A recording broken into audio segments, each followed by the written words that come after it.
नमस्कार साथियों, कैसे हैं आप लोग। उम्मीद है कि आप लोग खूब जम के पढ़ाई भी कर रहे होंगे और जीवन को पूरी अच्छी भावनाओं के साथ, शुभ भावनाओं के साथ और बिना मानसिक तनाव, बिना विचलन के, बिना डिप्रेशन, बिना अवसाद के अच्छे तरीके से जी रहे होंगे। आजकल का समय थोड़ा सा मुश्किल है। हम देख रहे हैं कि आर्थिक संघर्ष भी अपने आसपास हर जगह फैला हुआ है। मेडिकल हम देख ही रहे हैं क्या प्रॉब्लम है, पूरे देश में महामारी है। फिर विदेशों के साथ संबंध भी जैसे हमारे इस समय हैं, तो स्थितियां कह सकते हैं कि सारी खराब स्थितियां एक साथ जैसे इकट्ठी हो गई हैं। लेकिन व्यक्ति की पहचान यही होती है कि वो सबसे खराब स्थितियों में कैसे रिस्पॉन्स देता है, कैसे रिएक्ट करता है। और मुझे उम्मीद है कि आप लोग इन सारी विपरीत परिस्थितियों के बीच में अपने आप को ठीक से मैनेज कर पा रहे होंगे और पढ़ाई भी कर रहे होंगे।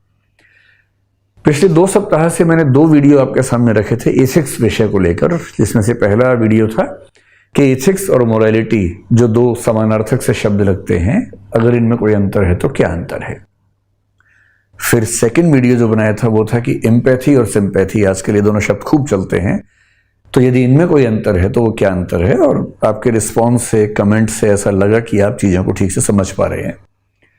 मेरी टीम ने मुझे वो सुझाव सारे लिख के भेजे कि क्या क्या आपने कमेंट्स किए हैं। उनमें से कुछ कमेंट्स तो ये थे कि सर संविधान की सीरीज को फिर से शुरू कीजिए, जैसे रिजर्वेशन पॉलिसी पर विस्तार में बात हो और CAA और नागरिकता पर बात हो, बेरूबाड़ी का जिक्र मैंने एक बार किया था, उस पर बात हो। तो मैं आपसे इतना ही कहूँगा कि अभी थोड़ी सी मेरी व्यस्तता ज़्यादा है, लगभग 10-15 दिन और अभी हैं। दृष्टि की जो ऐप आने वाली है मैं उस पर काम करने में लगा हूँ अभी। एक बार वो हो जाए तो मैं इन टॉपिक्स पे फिर से आपसे बात कर लूँगा, विस्तार में बात कर लूँगा। ये सभी टॉपिक्स मेरे बहुत प्रिय टॉपिक्स हैं, तो इन पर बात करने में कोई दिक्कत नहीं है। फिलहाल हम एथिक्स की सीरीज़ को आगे बढ़ाते हैं और आज एथिक्स की सीरीज़ के तीसरे एपिसोड में मैं 3 शब्द लेकर आया हूँ और वो 3 शब्द ऐसे हैं जिसका सुझाव आप लोगों ने सबसे ज़्यादा मात्रा में दिया। कौन से शब्द हैं? सबसे पहले उन 3 शब्दों को नोट कर लेते हैं। पहला शब्द है इंटेग्रिटी। मुझे उम्मीद है कि आप इस शब्द को पहचान पा रहे होंगे। हमारे पाठ्यक्रम का अगर सबसे महत्वपूर्ण कोई एक शब्द चुनना हो एथिक्स के सिलेबस में तो मेरे ख्याल से इंटेग्रिटी को ही चुना जाएगा। एक दूसरा शब्द है ऑनेस्टी, और मेरा ख्याल था कि मैं इन दोनों शब्दों पर बात करूंगा, लेकिन जो सुझाव आए उसमें एक शब्द का जिक्र इन दोनों के साथ बार बार कई बच्चों ने किया कि इस पर भी हम चाहते हैं क्लैरिटी मिले, और वो तीसरा शब्द है प्रोबिटी। तो मुझे लगा कि क्यों ना इन तीनों शब्दों को एक साथ ही लेके हम बात कर लें कि इंटीग्रिटी क्या है, ऑनेस्टी क्या है और प्रोबिटी क्या है। तो सबसे पहले हम देखते हैं कि इन तीनों शब्दों का अनुवाद क्या क्या होगा, ताकि चीजें हमारे सामने एकदम स्पष्ट रहें। इंटीग्रिटी के लिए हिंदी में शब्द चलता है सत्यनिष्ठा, और आपने ये शब्द कई बार सुना होगा, सत्यनिष्ठा। ऑनेस्टी तो आप बचपन से ही सुन रहे होंगे। इसके लिए क्या शब्द है? इसके लिए शब्द है ईमानदारी। और जो प्रोबिटी है उसके लिए शब्द कहीं कहीं ईमानदारी ही चल जाता है, लेकिन जो अनुवाद आमतौर पर इसका मिलता है उसको बोलते हैं शुचिता। तो हम शुचिता शब्द को दिमाग में रख के चलते तो उससे बात थोड़ी सी ठीक रहेगी। तो 3 शब्द हमारे सामने हैं। पहला शब्द है इंटीग्रिटी, यानी कि हिंदी में अगर कहें तो सत्यनिष्ठा कह सकते हैं। तो एक सेट हमारे सामने ये हो गया, एक हो गया ऑनेस्टी यानी कि ईमानदारी, और तीसरा हो गया प्रोबिटी यानी कि शुचिता। इन 3 शब्दों में क्या अंतर है, अगर अंतर है तो? क्योंकि कुछ लोग मानते हैं कि शब्द इतने समानार्थक हैं कि इनमें अंतर करना बड़ा मुश्किल है। लेकिन मैंने आपसे पहले लेक्चर में कहा था कि अगर 2 शब्द पूरी तरह समानार्थक हैं तो वो 2 शब्द हो नहीं सकते, उनके बदले एक शब्द होना चाहिए। ये भाषा का मूल नियम है। भाषा में दूसरा शब्द तभी बनता है जब उसमें पहले शब्द से कोई ना कोई अंतर हो। ये हो सकता है कि वो अंतर हर जगह ना हो, किसी खास कंटेक्स्ट में हो, पर कम से कम कंटेक्चुअल डिफरेंस तो 2 शब्दों में होगा ही होगा। और अगर कोई भी अंतर नहीं है, 100% समानता है, तो फिर वो 2 शब्द नहीं है, उनको एक शब्द मानना पड़ेगा। ये भाषा की समस्या होती है। बहरहाल अगर सिलेबस की प्लेसिंग की बात करनी हो तो इंटीग्रिटी का जिक्र आपके टॉपिक नंबर 3 में किया गया है। टॉपिक नंबर 3 आपको पता है, उसका एक हिस्सा है foundational values for civil services, aptitude and foundational values for civil services, यानी सिविल सेवा के लिए जो बुनियादी मूल्य हैं, फाउंडेशनल वैल्यूज हैं, उनमें से एक मूल्य इंटीग्रिटी को माना गया है। ऑनेस्टी आपके सिलेबस में लिखा हुआ नहीं है, लेकिन परीक्षा में कहीं कहीं जिक्र आ जाता है ईमानदारी का, क्योंकि ईमानदारी और ऑनेस्टी और ये इंटेग्रिटी कुछ लोग मानते हैं कि तो एक ही बात है, इनमें कोई अंतर है ही नहीं। जहां तक प्रोबिटी की बात है या शुचिता की बात है, ये आपके पाठ्यक्रम के टॉपिक नंबर 7 में लिखा हुआ है। टॉपिक नंबर 7 का मेन हेडिंग ही है जिसका नाम है प्रोबिटी इन गवर्नेंस, या शासन में शुचिता, या शासन में कहीं कहीं ईमानदारी भी लिखा होता है, क्योंकि प्रोबिटी का हिंदी अनुवाद ढूंढना बड़ा मुश्किल काम है। शुचिता मेरा ख्याल है कि नज़दीक है, और कुछ लोग कहते हैं कि नहीं, जो शुचिता है वो तो प्योरिटी का अनुवाद है। तो अनुवादों की दुनिया में बहुत गड़बड़ झाला है। हम अभी काम चलाने के लिए शुचिता शब्द को लेकर चलते हैं, इससे भी हम काम चलाएंगे, आगे बाद में देखेंगे कि इसका क्या मतलब है। परीक्षा में जिस शब्द के लिए हिंदी में जो शब्द हो, आप उसी को बेस मान के अपना उत्तर लिखें, इसमें कोई बहुत तनाव की बात है नहीं। जहां तक महत्व की बात है, मैं आपको ये बताना चाहूंगा कि इन 3 टॉपिक्स पर, विशेष रूप से इंटीग्रिटी और प्रोबिटी पर, अगर मैं यूपीएससी की बात करूं, 2013 में नया सिलेबस आया था। 2013 में, 14 में, 17 में, 18 में और 19 में, इन 5 वर्षों में कम से कम एक फुल क्वेश्चन का मतलब एथिक्स में होता है करीब 15 नंबर वाला प्रश्न जो होता है, वो इंटेग्रिटी या प्रोबिटी से पूछा गया है। 2 बार प्रोबिटी से, 3 बार इंटेग्रिटी से पूछा गया है। उत्तर प्रदेश में अब तक एक जो मुख्य परीक्षा हुई नए पाठ्यक्रम की, उसमें भी ये पूछा गया इंटेग्रिटी। राजस्थान में जो 2018 की परीक्षा हुई, उसमें भी इंटेग्रिटी पूछा गया है। तो प्रशासन की दुनिया में, शासन की दुनिया में जिन मूल्यों की बात करते हैं, यदि उनमें सबसे ऊपर कोई मूल्य माना जाता है तो वो है इंटेग्रिटी। और इसलिए भारत सरकार या राज्य सरकार में काम करते हुए यदि किसी व्यक्ति के बारे में ये कह दिया जाए कि इसकी इंटेग्रिटी डाउटफुल है, इसकी सत्यनिष्ठा संदिग्ध है, ये समझ लीजिए कि उस अधिकारी के करियर के खत्म होने का सूचक है, क्योंकि अब सरकार को उसकी सत्यनिष्ठा पर भरोसा नहीं है। इसलिए सरकार किस मुंह से उससे काम करवाएगी। तो हम क्या करेंगे? हम ऐसा करते हैं कि पहले इंटेग्रिटी और ऑनेस्टी को समझने का प्रयास करते हैं। जब इन दोनों का संबंध समझ लेंगे ठीक से, उसके बाद नंबर 3 पर हम इसको लेके आएंगे और फिर देखेंगे कि प्रोबिटी का संबंध इन दोनों के साथ कैसे बनेगा। और इसलिए हमारी शुरुआत होगी जिन 2 मूल्यों से, उनका नाम हो जाएगा इंटेग्रिटी और ऑनेस्टी। तो मैं बोर्ड पर लिखता हूं इंटेग्रिटी और ऑनेस्टी, और अब मैं अंग्रेजी के शब्द का इस्तेमाल करूंगा ताकि परीक्षा में हिंदी में जो भी अनुवाद आ जाए, आप बिना दबाव के ये समझ लें कि प्रश्न क्या पूछने की योजना परीक्षक की है। जैसे कि आपको पता है कि मैं शुरुआत करता हूं इन टॉपिक्स की, किसी एग्जाम्पल से बात शुरू करता हूं। तो हम आज फिर एक एग्जाम्पल से बात शुरू करके देखते हैं, और फिर आप तुरंत मेरा भाव समझ जाएंगे कि मैं आपसे क्या कहना चाह रहा हूं। ठीक है, एग्जाम्पल हम 1 या 2 लेके बात समझ सकते हैं। आपने कोई ना कोई खेल तो खेला ही होगा, और भारत का तो बच्चा क्रिकेट तो खेलता ही खेलता है। लड़के तो खेलते ही हैं, लड़कियों को कई बार उतना एक्सपोजर उसका नहीं मिलता, लेकिन हाँ, वो भी रुचि ले सकती हैं। तो मान लीजिए कि क्रिकेट का खेल चल रहा है, ठीक है। अब कल्पना कीजिए कि आप बॉलिंग साइड में हैं, आप बॉलर हैं, और मैच की आखिरी बॉल है। मैच की आखिरी बॉल है, और जो सामने आपके बैट्समैन है, उस टीम को जीतने के लिए 2 रन चाहिए, बराबर करने के लिए 1 रन चाहिए, जीतने के लिए 2 रन चाहिए। आप बॉलिंग कर रहे हैं, आप ईमानदार आदमी हैं, आप खेल को खेल के रूप में खेलते हैं और खेल के नियमों का उल्लंघन करने से बचते हैं। आपकी छवि भी अच्छी है वहां पर। मैच बहुत क्रूशियल है, यदि आपकी टीम हार गई तो आप अगले राउंड में नहीं जा पाएंगे और एक टूर्नामेंट से बाहर हो जाएंगे। और अगर आप जीत गए तो आप एक बहुत ख्यातिलब्ध टूर्नामेंट में जीतने की ओर बढ़ेंगे, जो कि आपका सपना है, आपकी टीम का सपना है, सब कुछ है। तो कल्पना कीजिए कि आपने बॉलिंग की, आप बहुत लंबा रनअप लेके आए, फास्ट बॉलर आप है, मीडियम पेसर है, मान लीजिए, आपने बॉल फेंकी, बैट्समैन ने अपने बैट से उस बॉल को मारा, कैच जैसा कुछ था पर कैच हुई नहीं। तो बैट्समैन भी बॉल की तरफ देखते देखते हल्का हल्का भाग रहा था कि कैच हो जाएगी तो फिर पेविलियन जाएगा, फिर क्यों भागेगा। और आप भी बॉल फेंकने के बाद बॉल की तरफ देखते देखते आगे बढ़ रहे थे। तो मान लीजिए कि ये है पूरी क्रीज, यहाँ 3 विकेट है, यहाँ 3 विकेट है, यहाँ बॉलर एंड है, और यहाँ मान लीजिए बैट्समैन है। और बॉल मान लीजिए इधर गई थी, ये भी वहां देख रहा है और आप भी, जो बैट्समैन था वो भी वहां देख रहा है। अब बैट्समैन जानता है कि उसको रन तो चाहिए ही, तो वो इधर देखते देखते भी भाग रहा है इस तरफ, और बॉलर की भी जिंदगी, आपकी भी जिंदगी दांव पे लगी हुई है, तो आप भी उधर देखते देखते सामने की ओर भाग रहे हैं। आप दोनों को नहीं पता कि आप एक दूसरे के आमने सामने आ गए हैं भागते हुए। उधर कैच ड्रॉप हो गई है फील्डर से, और बहुत तेज बैट्समैन भागा रन लेने के लिए ताकि वो 2 रन पूरे कर ही ले, और ऐसा लगता है कि वो कर भी लेगा 2 रन पूरे।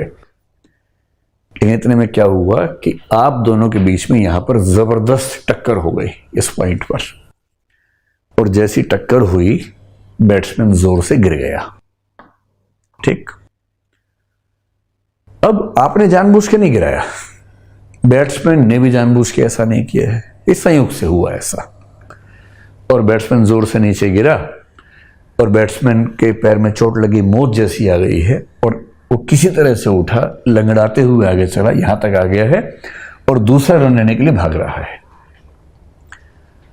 आप भी यहां तक आ चुके हैं। अच्छा, टक्कर ऐसी हुई कि बैट्समैन जोर से गिरा, आपको ज्यादा चोट नहीं लगी, संयोग से एंगल ऐसा था कि जिसमें उसको चोट ज्यादा लगी है। वो भी भागते भागते यहां आ रहा है, सेकेंड रन पूरा करने वाला है। इधर फील्डर ने बॉल फेंकी है, आप यहां पहुंच चुके हैं और बॉल सीधे आपके हाथ में आ गई है।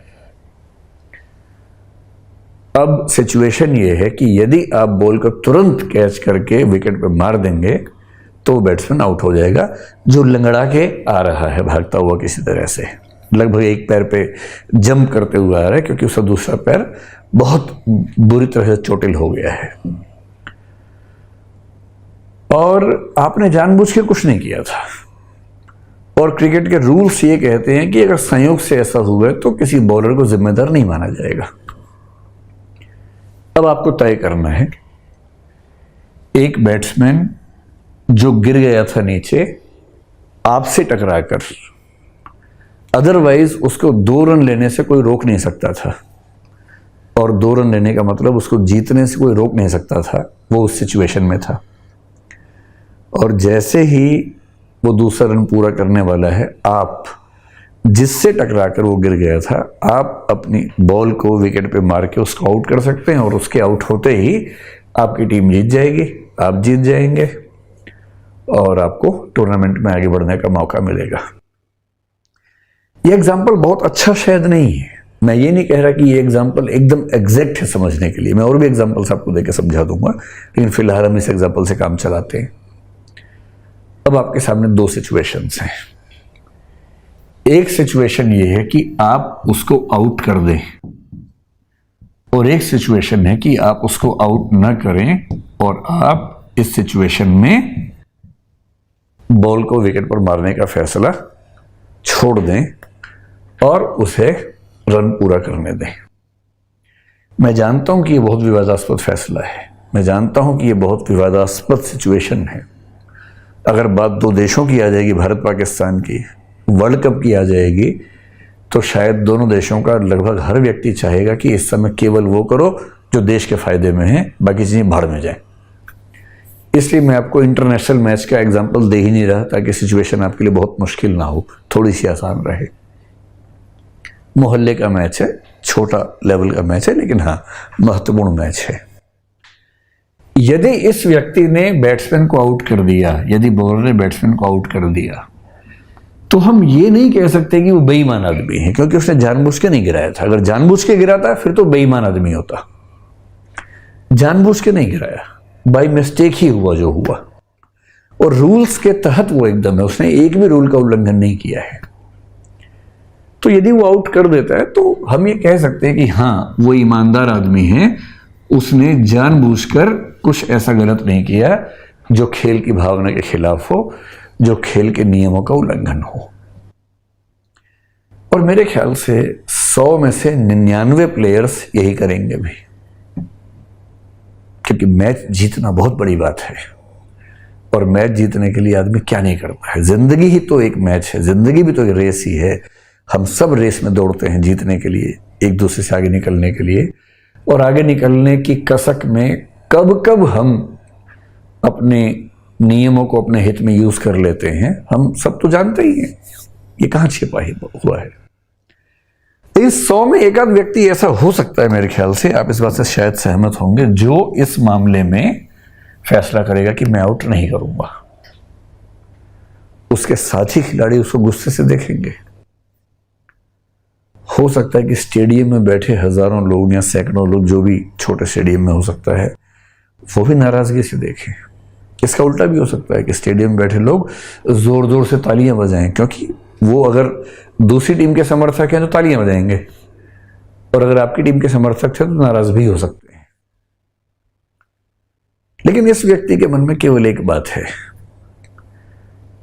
कि मान लिया कि नियम मेरे पक्ष में है, मान लिया कि देश या समाज या मेरा मोहल्ला, इसकी भावनाएं मेरे पक्ष में है, लेकिन मैं इस बात को जानता हूं कि अगर मैं जीत गया तो ये जीत कायदे से मेरी जीत है नहीं। ये तो वो व्यक्ति चोट खा के गिर गया, मैंने उसका फायदा उठा लिया। और किसी मजबूर आदमी का फायदा उठा लेना और फायदा उठा के जीत जाना, उस जीत को जीत नहीं कहते, वो तो मौका परस्ती है, अवसरवाद है, अपॉर्चुनिज्म है। और इसलिए इस व्यक्ति ने तय किया कि मैं आउट नहीं करूंगा। इस वजह से हो सकता है कि वो खुद टीम से बाहर निकाल दिया जाए, टीम से आउट हो जाए। और इससे लोग पूछेंगे, बोर्ड पूछेगा, इंक्वायरी होगी, लोग पूछेंगे आपने ऐसा क्यों किया, और ये कहेगा कि सर जिस समय मुझे कोई नहीं देख रहा होता ना, उस समय मैं खुद को देख रहा होता हूं, और मैं खेलते हुए खेल की भावना के विरुद्ध नहीं जा सकता। मेरे लिए खेल के नियमों से भी बड़ी है खेल की भावना। और खेल की भावना ये सिखाती है कि खेलो जम के, जीतने का प्रयास करो, किंतु जीतने का प्रयास करने के लिए ओछेपन पे ना उतरो। जीतने का प्रयास करने के लिए ऐसा कुछ मत कर दो कि खेल की मूल स्पिरिट खत्म हो जाए। ईमानदारी की बात यह है कि उस व्यक्ति ने जो शॉट खेला और जो रन लिया, उस रन को रोकने की कुव्वत हमारी टीम में थी नहीं, और ऐसे में मुझसे टक्कर खा के वो गिर गया, इसलिए हम जीत जाएं, ऐसी जीत मुझे नहीं चाहिए, मुझे ऐसी जीत का वारा नहीं है। अब इसका परिणाम क्या होगा? लोगों ने उससे पूछा, पत्रकारों ने पूछा मान लीजिए, या लोगों ने पूछा कि भाई अगर इससे तुम्हारा सिलेक्शन अगले मैच में ना हो, उसने कहा सर मैं उन सब चीज़ों के लिए तैयार हूं, मतलब मेरा अगले मैच में सिलेक्शन ना हो मैं झेल लूंगा, पर मैं ये नहीं झेल पाऊंगा कि मैंने एक ऐसे व्यक्ति को आउट कर दिया जो दरअसल आउट नहीं होना चाहिए था, और मैंने अपने फायदे के लिए खेल की मूल भावना से इनजस्टिस कर दिया। इसे कहते हैं इंटीग्रिटी, इसे कहते हैं सत्यनिष्ठा। ईमानदारी बहुत बुरी चीज नहीं है, ईमानदारी भी अच्छी चीज है, लेकिन ईमानदारी से कहीं अच्छी चीज मानी जाती है इंटीग्रिटी, और इस सेंस मानी जाती है। तो मैं आपको ये समझाने के लिए पहले हल्का हल्का संक्षेप में समझाता हूं कि ऑनेस्टी क्या है, इंटीग्रिटी क्या है, फिर एक और एग्जांपल लेके दोनों का रिश्ता समझते हैं, और उसके बाद प्रोबिटी को लेके बीच में आएंगे, जिससे बात हमारे सामने और स्पष्ट हो जाएगी। तो अब हम देखते हैं कि ऑनेस्टी क्या है और इंटीग्रिटी क्या है, इन दोनों के बीच का रिलेशन क्या है। पहले ऑनेस्टी को लेते हैं और उससे इंटीग्रिटी की यात्रा करना थोड़ा सा आसान हो जाएगा, ठीक है। तो ऑनेस्टी क्या है? देखिए ऑनेस्टी क्या है, ऑनेस्टी सीधी सी बात है, एक वैल्यू है। वैल्यू को हिंदी में बोलते हैं मूल्य है, एक मूल्य। मूल्य का मतलब नैतिक आदर्श है।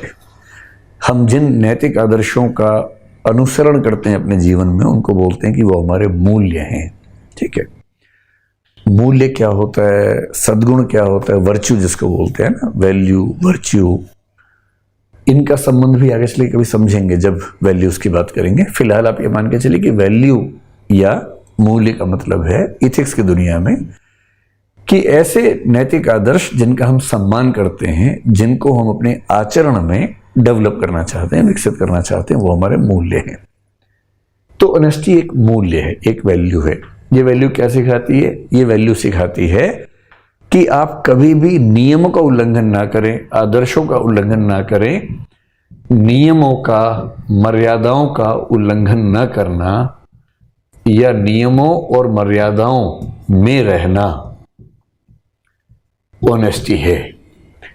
किसी से छल कपट ना करना, आप कह सकते हैं कि ये भी ऑनेस्टी है।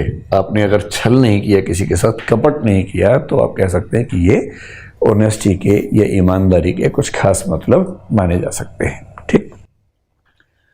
अपना फायदा उठाने के लिए किसी नियम मर्यादा का उल्लंघन ना करना, इसका बेसिक सा मतलब ये हुआ। इसका एग्जाम्पल क्या हो सकता है? एग्जाम्पल इसका ये हो सकता है, जैसे आपने सुना भी होगा कि यदि कोई ऑफिसर है, वो ऑफिसर एकदम करप्ट नहीं है, तो आप कह सकते हैं करप्ट न होना। करप्ट न होने का मोटा मोटा मतलब मैं लेके चल रहा हूं कि रिश्वत ना लेना। किसी काम को करने के लिए अपनी नौकरी से मिलने वाले वेतन के अलावा किसी अन्य अपेक्षा को न रखना, चाहे वो अपेक्षा धन की हो, रसूख की हो, संबंधों की हो, अन्य फायदों की हो, किसी भी तरह की अन्य अपेक्षा को न रखना। फिर यह भी हो सकता है कि यदि आप एक ऑफिसर हैं तो आप अपने काम को लेकर कमिटेड हैं, पंक्चुअल हैं, तो पंक्चुअल होना और कमिटेड होना, आप कह सकते हैं कि ये सारे मूल्य ऑनेस्टी में शामिल हो जाते हैं। अगर मैं अपने ऑफिस के लिए कोई काम कर रहा हूं तो मैं ऑफिस के प्रति प्रतिबद्ध हूं, मैं ऑफिस के नियमों का उल्लंघन नहीं करूंगा, ऑफिस के हितों से समझौता नहीं करूंगा, उसको नुकसान नहीं पहुंचाऊंगा, व्यक्तिगत हित में कुछ गलत नहीं करूंगा। यदि मुझसे अपेक्षा है कि मैं सुबह 10 बजे ऑफिस पहुंच जाऊं, शाम 6 बजे तक ऑफिस में रहूं, तो मैं ठीक 10 बजे पहुंच जाऊंगा और शाम 6 बजे तक ऑफिस में रहूंगा। मैं ऐसा नहीं करूंगा कि 10 के और 10:30 कर दूंगा और शाम के समय 4:30 बजे के बाद से ही इस भाव से बैठने लगूंगा कि अब बस जाना है। नहीं, ईमानदारी से काम करूंगा। जो ऑफिस का टाइम तय है उस टाइम में ठीक से काम करना, ये सारे मूल्य मिला दें तो इसको हम बोलेंगे कि ऑनेस्टी है। अब सवाल है कि अगर ये ऑनेस्टी है तो फिर इंटीग्रिटी क्या है? तो इंटीग्रिटी के लिए हम फिर आगे समझ लेते हैं इंटीग्रिटी क्या है।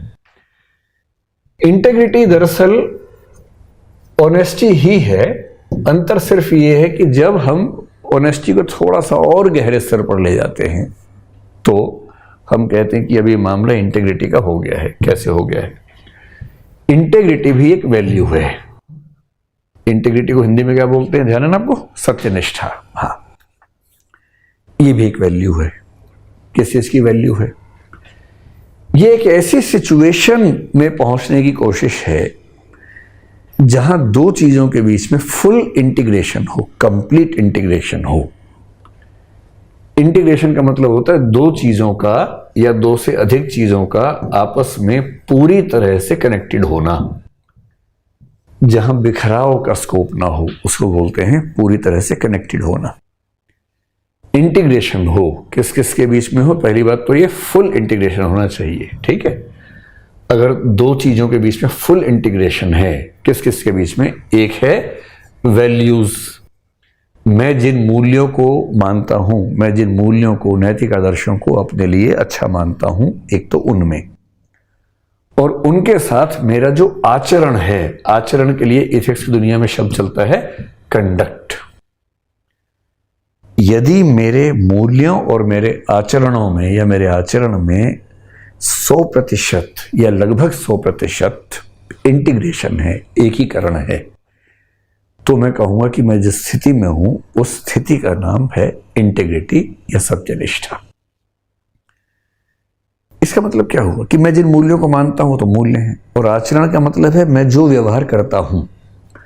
नैतिक सिचुएशंस में, नैतिक स्थितियों में, नैतिक स्थिति का मतलब जिन स्थितियों में हम नैतिक या अनैतिक आचरण कर सकते हैं। अनैतिक हो जाना बहुत आसान होता है, नैतिक बने रहना मुश्किल काम होता है। लेकिन जिन स्थितियों में मैं अनैतिक हो सकता हूं या नैतिक हो सकता हूं, मैं उन स्थितियों में एग्जैक्टली वही करता हूं जो मेरे नैतिक मूल्य मुझसे अपेक्षा करते हैं। यदि मैं हमेशा वही करता हूं, एग्जैक्टली वही करता हूं, 100% या लगभग 100% इंटीग्रेशन के साथ करता हूं, तो हम कहेंगे कि यह व्यक्ति इंटीग्रिटी वाला व्यक्ति है, क्योंकि इसके जीवन में इसकी वैल्यूज और इसके कंडक्ट के बीच में इंटीग्रेशन है। 100% या लगभग 100% एकीकरण हो चुका है। इंटीग्रेशन के लिए, इंटीग्रिटी के लिए एक दो बातें और कही जाती हैं जिनको हम यहां पर समझ सकते हैं। इंटेग्रिटी में अपेक्षा होती है कि व्यक्ति चट्टान की तरह मजबूत रहे, रॉक सॉलिड रहना चाहिए। तो एक विशेष बात होती है मजबूती। ईमानदारी में हो सकता है कि उतनी मजबूती ना हो, लेकिन इंटेग्रिटी वाले व्यक्ति में मजबूती बहुत ज्यादा होती है। अच्छा, ऑनेस्टी आमतौर पर दूसरों की निगाह में ज्यादा दिखती है।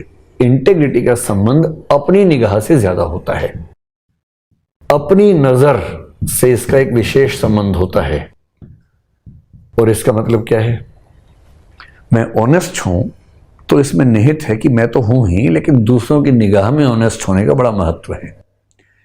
इंटीग्रिटी का संबंध दूसरों की निगाह से उतना नहीं है जितना अपनी निगाह से है। और इसका मतलब यह हुआ कि जीवन में कभी कभी ऐसी सिचुएशंस आती हैं जहां हमें कोई दूसरा व्यक्ति नहीं देख रहा होता। अंधेरे में और भीड़ में व्यक्ति आमतौर पे अनैतिक क्यों हो जाता है? क्योंकि उसको ये भरोसा होता है कि कोई उसको देख नहीं रहा। अगर भीड़ है और भीड़ ने कुछ बदतमीजी कर दी है और सबको अच्छे से पता है कि इतनी भीड़ है और कहीं कैमरा वैमरा लगा नहीं हुआ है, तो भीड़ में क्या होता है? एक भरोसा होता है कि कोई भी करेगा, अगर मैं भी करूंगा तो भी नाम मेरा नहीं आएगा, बल्कि ये आएगा कि भीड़ ने ऐसा कर दिया। अंधेरे में, घुप अंधेरे में, जहां सुनसान इलाका है, कोई दूसरा व्यक्ति नहीं है या ज्यादा से ज्यादा एक व्यक्ति है, अगर आप उसके साथ गलत बर्ताव करेंगे तो भी कोई सबूत नहीं है, कोई प्रमाण नहीं है, वहां अक्सर ये खतरा होता है कि हम अपने नैतिक मूल्यों से नीचे उतर जाएं, क्योंकि कोई देख नहीं रहा। ऑनेस्ट व्यक्ति ऐसी सिचुएशन में एक बार फिसल सकता है, क्योंकि ऑनेस्टी का संबंध काफी हद तक समाज की नजर से है, दूसरों की नजर से है। पर इंटीग्रिटी वाला व्यक्ति यह मान के चलता है कि जब कोई दूसरा नहीं देख रहा, उस समय मैं खुद को देख रहा हूं। तो कोई नहीं देख रहा, इससे क्या फर्क पड़ता है? इतना तो है ही, मैं तो देख ही रहा हूं। और यदि मैं अपने आप को देख रहा हूं तो इसका सीधा सा मतलब है कि मैं गलत काम नहीं कर सकता, क्योंकि मैं अपनी निगाह में गिर जाऊंगा तो फिर दूसरों की निगाह से मैं क्या फायदा उठा लूंगा। ये होती है इंटीग्रिटी। और इसलिए जब आप इसके बारे में पढ़ेंगे तो उसमें रॉक सॉलिड होना, वॉचफुल अपने बारे में खुद होना, जब कोई नहीं देख रहा तब मैं तो खुद को देख ही रहा हूं, इस तरह के वाक्यों का प्रयोग अक्सर किया जाता है इंटीग्रिटी को समझने और समझाने के लिए। अब इन दोनों के बीच का संबंध अगर समझना हो तो संबंध समझने के लिए मैं आपको एक एग्जाम्पल देके और फिर उसमें से संबंध निकल जाएगा कि इंटीग्रिटी और ऑनेस्टी के बीच में संबंध क्या है। पहले मैं आपको एक उदाहरण देता हूं, जिससे मैंने अभी जो आपको बात समझाई, पहले तो क्रिकेट का एग्जाम्पल दिया था, अब मैं आपको देता हूं ऑफिस की दुनिया का एग्जाम्पल, एडमिनिस्ट्रेटिव दुनिया का एग्जाम्पल। ठीक है, एग्जाम्पल ये है कि मान लीजिए एक कॉन्फ्रेंस है दिल्ली में, जिसके लिए देश भर के ऑफिसर्स को बुलाया गया है।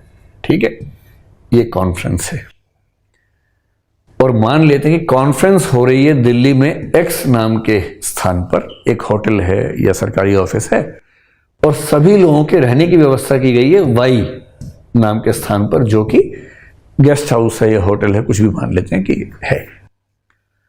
अब सरकार के पास उतनी गाड़ियां नहीं है कि सभी को गाड़ियां दें, क्योंकि वो बहुत बड़ी कॉन्फ्रेंस है, मान लीजिए 700-800 मेंबर्स पार्टिसिपेट कर रहे हैं।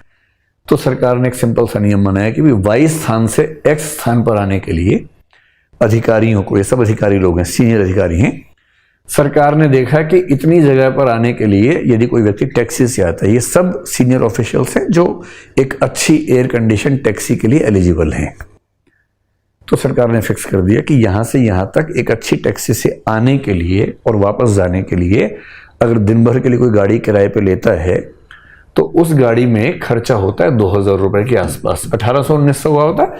तो सरकार ने ये सोचा कि हम क्यों अपने किसी भी अधिकारी को परेशान करें, तो सरकार ने तय कर दिया कि जो भी अधिकारी इस मीटिंग में आएगा और वाई स्थान पर रह रहा होगा और एक्स स्थान पर मीटिंग में आएगा, ऐसे प्रत्येक व्यक्ति को सरकार की ओर से एक चेक या कैश अमाउंट 2000 रुपए का दिया जाएगा। एक ही दिन की कॉन्फ्रेंस से मान लेते हैं, सामान्य सी बात है। और सरकार ने कहा कि हमें कोई सबूत नहीं चाहिए कि अब टैक्सी से आए, आपने कितना किराया दिया। सरकार ने कहा सिंपल हम इसको रखेंगे हम ये एज्यूम कर लेंगे कि आप टैक्सी से आए हैं, अब जैसे भी आए हों हम आपको 2,000 रुपये प्रति व्यक्ति देंगे, ताकि किसी भी कर्मचारी को, किसी भी अधिकारी को कोई व्यक्तिगत अहित ना हो, नुकसान ना हो। ठीक। और उसके बाद क्या हुआ कि जितने भी अधिकारी आए थे, ए आया था उसने लिया, बी आया था उसने भी लिया, सी आया था उसने भी लिया, लेकिन डी ने अचानक कहा कि मैं नहीं लूंगा। क्यों कहा? तो ए भी वहां से आया, बी भी वहां से आया, सी भी वहां से आया, डी भी वहां से आया। लेकिन हुआ यह कि जब सुबह निकल रहे थे तो डी ने पाया कि जो सी है उसकी टैक्सी आ गई है और वो अपनी टैक्सी में अकेला जा रहा है।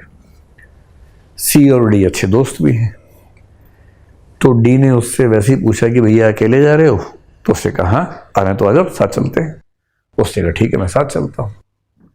साथ में बैठ गया और जब पेमेंट करने की बारी आई तो सी ने पेमेंट कर दी और ये हुआ कि ठीक है सी ने पेमेंट की है तो वहां से मिल ही जाएगा। और वहां जब पैसा मिल रहा था तो सी ने भी लिया।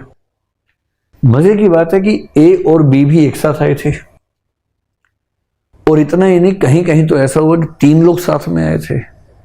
कुछ ऐसे भी थे कि उनके रिश्तेदार उनसे मिलने आए हुए थे और रिश्तेदारों ने जाते हुए उनको छोड़ दिया था मीटिंग के स्थान तक कि मैं आपको छोड़ देता हूं। लेकिन ए और बी जो एक ही कार में आए थे उन दोनों ने वहां पर 2,000 रुपए लिए, क्योंकि नियम स्पष्ट था कि हम प्रत्येक अधिकारी को 2,000 रुपए देंगे। हम ये एज्यूम करके चलेंगे कि आप टैक्सी लेकर आए हैं और ये नियमों के तहत एकदम सही बात है। अब मैं कहूंगा कि ए ऑनेस्ट है, बी ऑनेस्ट है, इन्होंने कोई बेईमानी नहीं की है, मतलब नियम के विरुद्ध नहीं गए हैं, नियम का उल्लंघन नहीं किया इन लोगों ने। लेकिन जो डी है वो सिर्फ ऑनेस्ट ना होकर के वो मैन ऑफ इंटीग्रिटी है। वो भी चाहता तो ले ही लेता, कौन मना करता उसको। और जब एक क्लर्क ने जो सबकी पेमेंट कर रहा था वो उसके पास आया, उसने कहा कि सर ये आपके चेक बना दिया या आपका कैश है? सर ये एनवलप है, साइन कर दीजिए।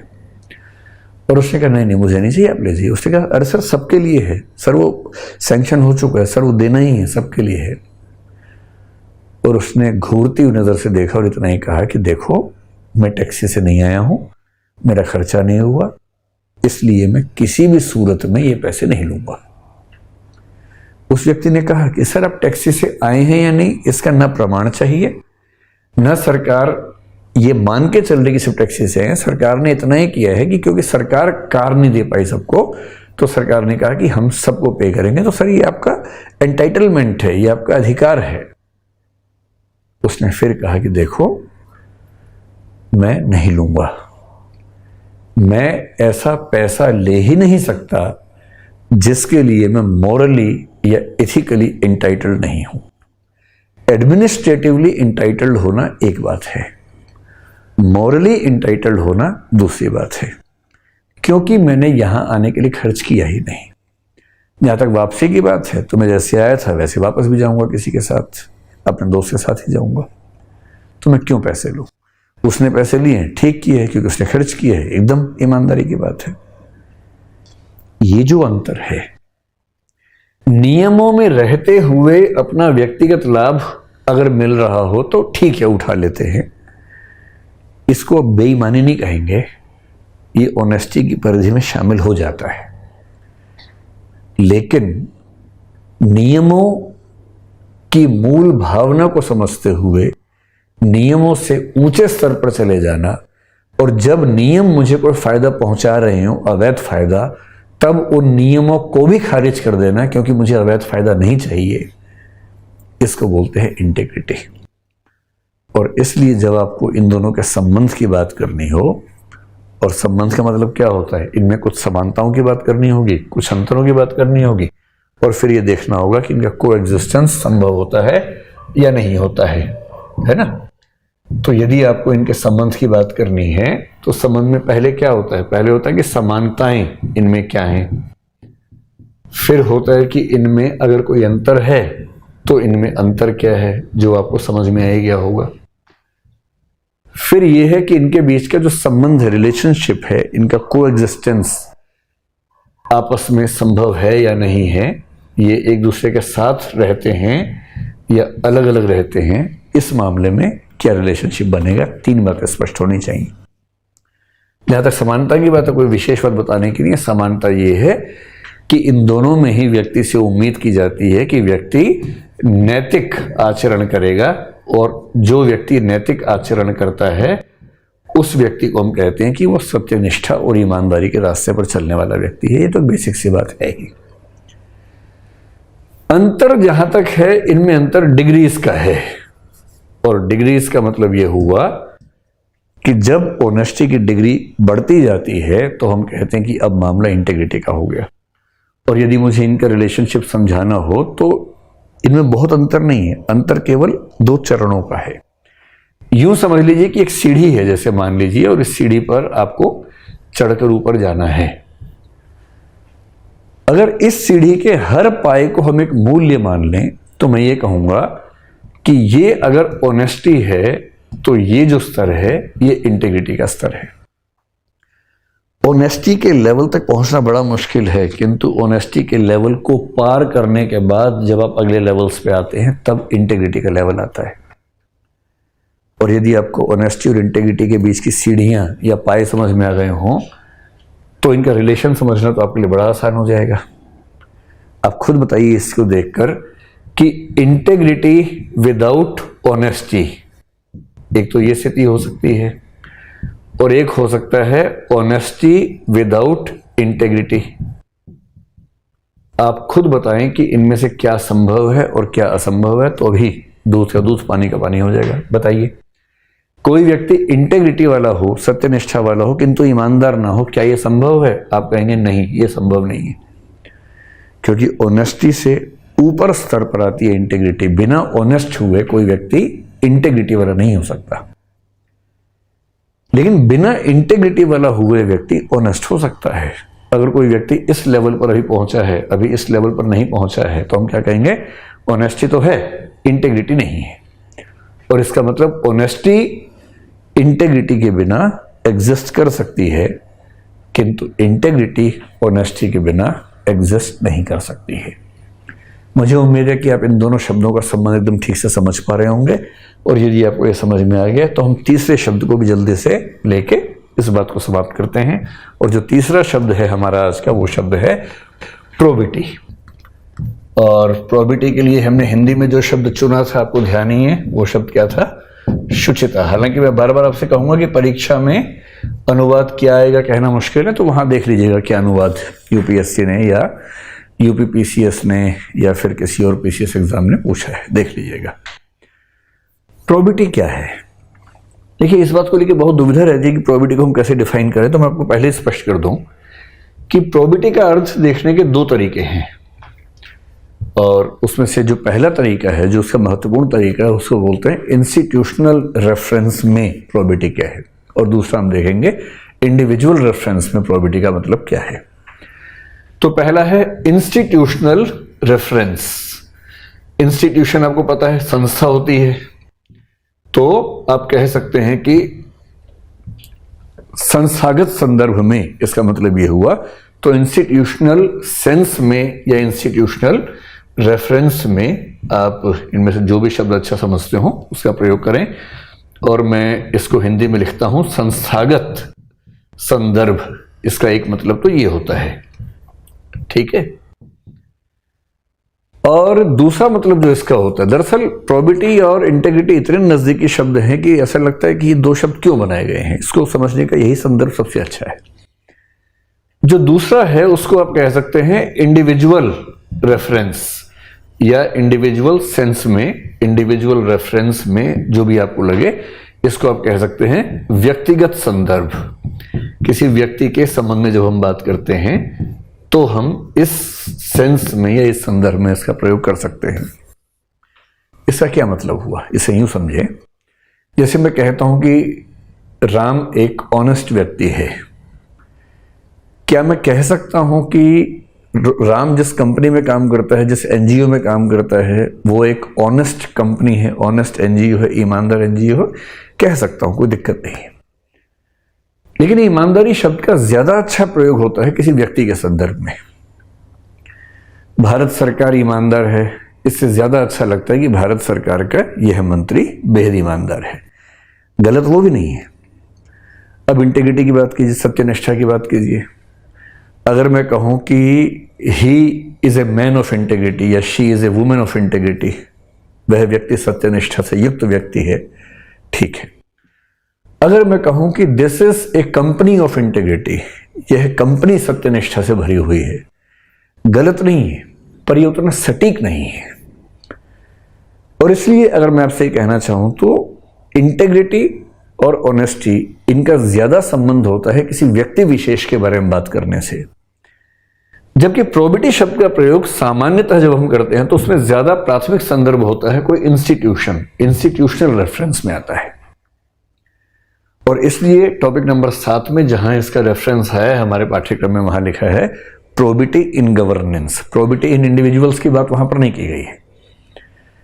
इसका मतलब ये नहीं है कि इंडिविजुअल्स में प्रोबिटी नहीं होती है, वो भी होती है, लेकिन प्रोबिटी शब्द का प्रयोग मुख्यतः किया जाता है किसी इंस्टीट्यूशन, किसी ऑर्गेनाइजेशन के संबंध में। और वो ऑर्गेनाइजेशन कुछ भी हो सकती है। वो हो सकता है कि भारत की सरकार हो, गवर्नमेंट हो, ये भी हो सकता है कि गवर्नमेंट का कोई ऑफिस हो, जैसे हम कहें कि हमारा जो होम मिनिस्ट्री है उसमें प्रोबिटी बहुत ज़्यादा मात्रा में है या कम मात्रा में है, हम कह सकते हैं। हम ये भी कह सकते हैं कि जो CAG जैसी इंस्टीट्यूशंस हैं, दे आर द इंस्टीट्यूशंस, वो ऐसी संस्थाएं हैं जो सरकार के कार्य में, कामकाज में प्रोबिटी को सुनिश्चित करती हैं, हम ये भी कह सकते हैं। ये प्रोबिटी किसी प्रक्रिया में भी हो सकती है। जैसे भी कुछ दिन पहले मैं एक लेख पढ़ रहा था, किसी अच्छे अंग्रेजी अखबार में था, जिसका जो शीर्षक था या मतलब जो उसका मेन क्रक्स था वो ये था कि राज्यसभा के इलेक्शन चल रहे हैं, there should be probity in the process of elections of Rajya Sabha. तो राज्यसभा के चुनावों की प्रक्रिया में शुचिता होनी चाहिए। अब ईमानदारी होनी चाहिए, सत्यनिष्ठा होनी चाहिए राज्यसभा के चुनावों में, ये उतना सूट नहीं करता जितना सूट करता है शुचिता होनी चाहिए। इसका मतलब ये हुआ कि आमतौर पर प्रोबिटी का संबंध है किसी इंस्टीट्यूशन से। इंस्टीट्यूशन अपने आप में ऐसा हो कि वहां पर जो प्रणालियां हैं कार्य की, जो आप कह सकते हैं कि स्टैंडर्ड ऑपरेटिंग प्रोसीजर्स हैं, SOPs हैं, कार्य की पद्धतियां हैं, वो पद्धतियां अपने आप में ऐसी हों कि वहां पर ईमानदारी और सत्यनिष्ठा सुनिश्चित करने की स्थिति बनी रहे। तो यदि किसी इंस्टीट्यूशन में ऐसा है तो हम ये कह सकते हैं कि वो इंस्टीट्यूशन या organisation that is an institution of probity, या गवर्नेंस जो है वो प्रोबिटी वाली गवर्नेंस है। इस संदर्भ में अगर मैं एक शब्द का प्रयोग और करना चाहूं जो आपके पाठ्यक्रम में ही लिखा हुआ है, वो शब्द है वर्क कल्चर, जिसको हिंदी में कहते हैं कार्य संस्कृति।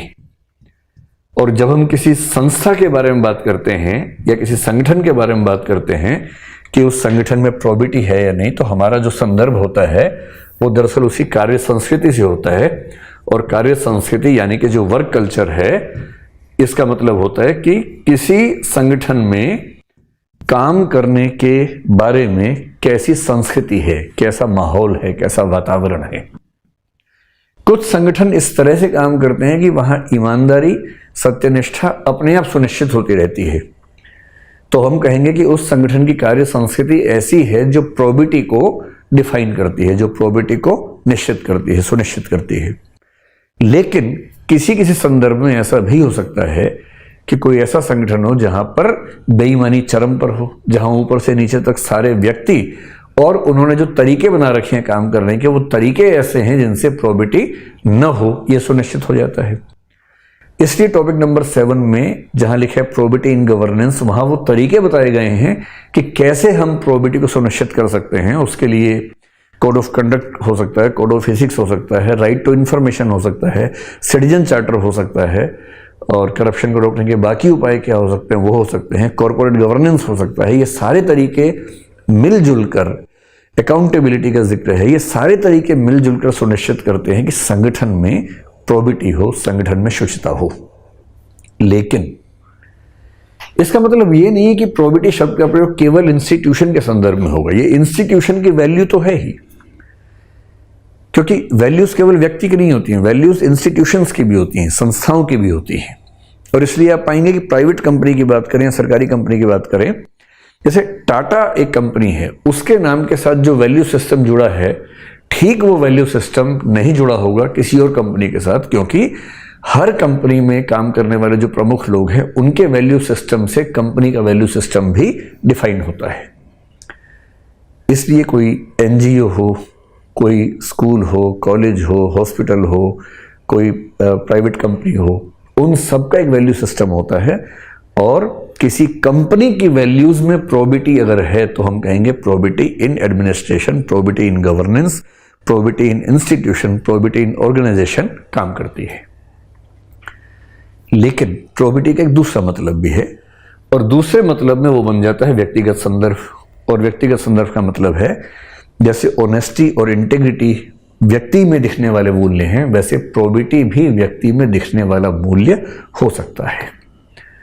तो सवाल है कि प्रोबिटी व्यक्ति में दिखने वाले मूल्य के रूप में कैसे होगा, उसमें अंतर कैसे होगा ईमानदारी और सत्यनिष्ठा से। अब हमारा असली प्रश्न ये हो जाएगा। तो हम ऐसा करते हैं, एक बार फिर से शब्द लिखते हैं प्रोबिटी, और अब प्रोबिटी को हम किस संदर्भ में ले रहे हैं, व्यक्तिगत संदर्भ में लेके बात कर रहे हैं कि प्रोबिटी इन इंडिविजुअल सेंस, व्यक्तिगत संदर्भ में इसका मतलब क्या हो सकता है। व्यक्तिगत संदर्भ में यह शब्द इतना नजदीक है इंटीग्रिटी के कि बड़े बड़े विद्वानों को इस बारे में बड़ी दुविधा रहती है कि इन दोनों में हम कोई अंतर करें या ना करें, या एक ही मान लें इनको। और आप इंटरनेट पर देखेंगे, डिक्शनरीज में देखेंगे तो पाएंगे कि आमतौर पर प्रोबिटी का अर्थ क्या बताया जाएगा, ऑनेस्टी और इंटीग्रिटी। लेकिन मैंने आपसे कहा था कि भाषा की दुनिया में ऐसा हो नहीं सकता कि दो शब्द 100% पर्यायवाची हों, कुछ तो अंतर रहता है। जैसे एक अंतर तो हो ही गया कि आप इंटीग्रिटी और ऑनेस्टी का प्रयोग ज्यादा कर सकते हैं इंडिविजुअल रेफरेंस में और कम कर सकते हैं इंस्टीट्यूशनल रेफरेंस में, जबकि प्रोबिटी शब्द का प्रयोग प्रधानतः होता है इंस्टीट्यूशनल रेफरेंस में, गौणतः होता है व्यक्तिगत संदर्भ में। तो व्यक्तिगत संदर्भ में अगर प्रोबिटी को डिफाइन करना हो तो ये क्या है, ये भी एक वैल्यू है, और ये वैल्यू भी लगभग वही है जिसको आप कह सकते हैं इंटीग्रिटी, जिसको आप कह सकते हैं ऑनेस्टी। तो इंटीग्रिटी और ऑनेस्टी की वैल्यू में जो विशेषताएं थी वो दोनों इसमें भी विशेषताएं हैं, यहां तक इसमें कहीं कोई दिक्कत नहीं है। लेकिन इस वैल्यू का संबंध पर्सनल लाइफ से नहीं है, इस वैल्यू का संबंध केवल इंस्टीट्यूशनल ऑर्गेनाइजेशनल लाइफ के साथ है। तो हम कह देते हैं इंस्टीट्यूशनल या प्रोफेशनल या कह सकते हैं ऑर्गेनाइजेशनल रेफरेंस में। अब देखिए, पिछला जो मतलब था मैं फिर से वो नहीं कह रहा हूं। ऑर्गेनाइजेशन में प्रोबिटी हो एक चीज है, यहां मैं जो बात कर रहा हूं, कोई व्यक्ति अपनी ऑर्गेनाइजेशन में काम करते समय प्रोबिटी यानी ईमानदारी बरतता है। अब मैं ये बात कर रहा हूं, पहले जो मतलब था वो क्या था, ऑर्गेनाइजेशन में अपने आप में प्रोबिटी का मूल्य होना चाहिए। अब हम कह रहे हैं कि जो व्यक्ति किसी संगठन में काम करता है वो संगठन के कार्यों में पूरी ईमानदारी बरते, सत्यनिष्ठा बरते, तो हम कहेंगे कि वो प्रोबिटी की वैल्यू के साथ काम करता है। इसमें भी अगर कहना हो तो सबसे विशेष संदर्भ होता है फाइनेंशियल संदर्भों में, वित्तीय मामलों में। अगर कोई व्यक्ति वित्तीय मामलों में शुचिता का पूरा ध्यान रखता है, ईमानदारी का पूरा ध्यान रखता है, तो हम विशेष रूप से कहते हैं कि यहां इस शब्द का प्रयोग अच्छे तरीके से किया जा सकता है कि वो ही और she is a person of probity, ये कह सकते हैं। एक बात और भी है, और वो ये है कि मैंने जो पहले भी आपसे कहा कि इसमें इस बात से फर्क नहीं पड़ता कि वह व्यक्ति अपने पर्सनल लाइफ में कैसा है। तो मैं एक बात लिखता हूं, व्यक्तिगत जीवन से तटस्थ रहते हुए, व्यक्तिगत जीवन से अलग रखते हुए, irrespective of the personal value system. ये बात थोड़ा सा आपको सुनने में गड़बड़ लगेगी, तो मैं आपको एक एग्जांपल देता हूं, उससे आपको तुरंत समझ में आ जाएगा कि मैं क्या कहना चाह रहा हूं।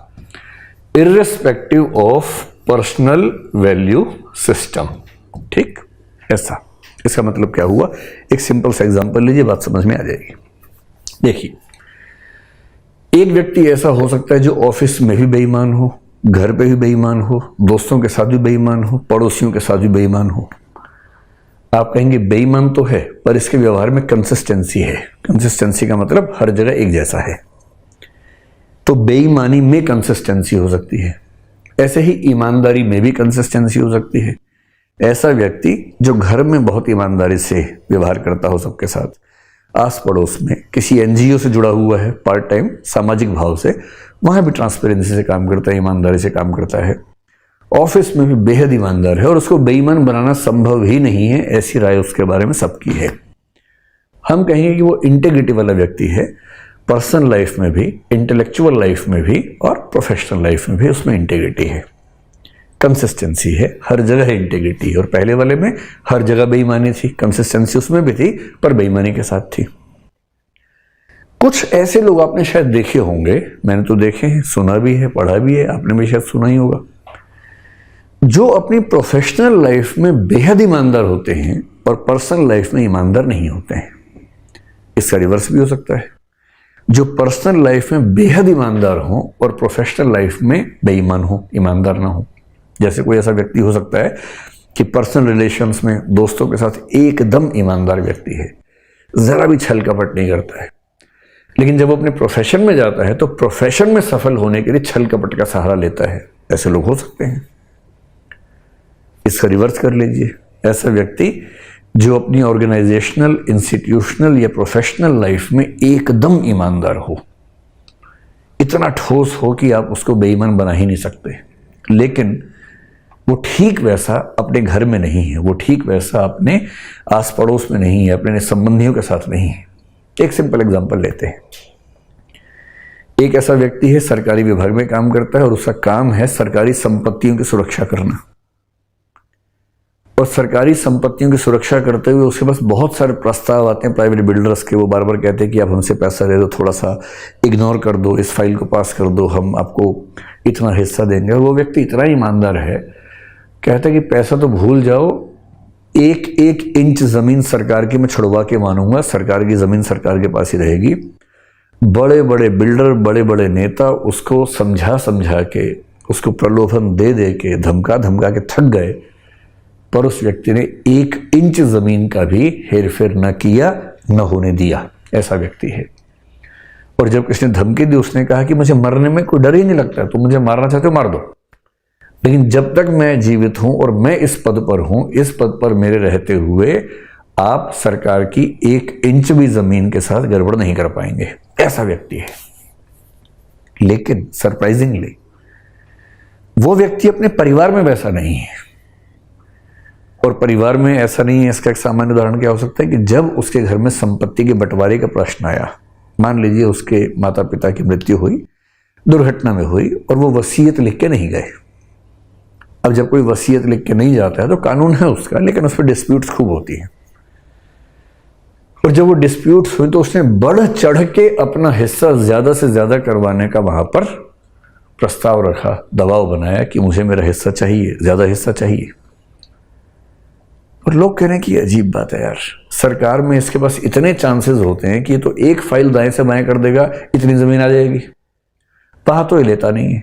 और यहां जो जमीन थोड़ी सी है उसमें लेने वाले 8 लोग पहले से हैं, उन 8 में पूरी ताकत लगा रहा है। ऐसा क्यों कर रहा है? इसमें कोई आश्चर्य की बात नहीं है। ये जो व्यक्ति है ये प्रोबिटी वाला व्यक्ति है। और प्रोबिटी का मतलब हो सकता है कि वह व्यक्ति अपनी पर्सनल लाइफ में, सोशल लाइफ में, फैमिली लाइफ में एग्जैक्टली वैसा न बर्ताव करता हो जैसा वो सरकारी जीवन में बर्ताव करता है, ऑफिशियल लाइफ में बर्ताव करता है। लेकिन सरकार को इससे बहुत फर्क नहीं पड़ता है। सरकार चाहती है कि ऐसे लोक सेवक मिलें जो इंटेग्रिटी वाले हों, और इंटेग्रिटी भी ओवरऑल हो, जो प्रोफेशनल लाइफ में शानदार हो, पर्सनल लाइफ में शानदार हो, उनकी ईमानदारी एक मिसाल बने। लेकिन यदि ऐसे व्यक्ति नहीं मिलते, ऐसे व्यक्ति कम होते हैं, सीधी सी बात है कि समाज में ऐसे व्यक्ति बहुत कम होते हैं, तब कौन व्यक्ति चाहिए कि भाई पर्सनल लाइफ में थोड़ा बहुत व्यक्ति अलग प्रकार का चलेगा, किंतु पब्लिक लाइफ में, किंतु गवर्नमेंट वाले जीवन में, ऑफिशियल लाइफ में, प्रोफेशनल, इंस्टीट्यूशनल, ऑर्गेनाइजेशनल लाइफ में व्यक्ति की ईमानदारी चरम होनी चाहिए। ऐसे व्यक्ति चाहिए। ऐसे व्यक्तियों को बोलते हैं द पर्सन्स ऑफ प्रोबिटी। एक और एग्जांपल हो सकता है, जैसे मान लीजिए कोई व्यक्ति माइनॉरिटी वेलफेयर मिनिस्ट्री में काम करता है और उसकी जिम्मेदारी है माइनॉरिटीज के हित में नीतियां बनाना। वो रात दिन अच्छी नीतियां बनाता है, उनको इंप्लीमेंट करने के लिए एड़ी चोटी का जोर लगाता है, और मंत्री भी खुश हैं, संसद भी खुश है उसके काम से। ब्यूरोक्रेसी में भी उसको लोग एक आइडियल फिगर के रूप में देखते हैं कि काम करो तो इस तरह से करो।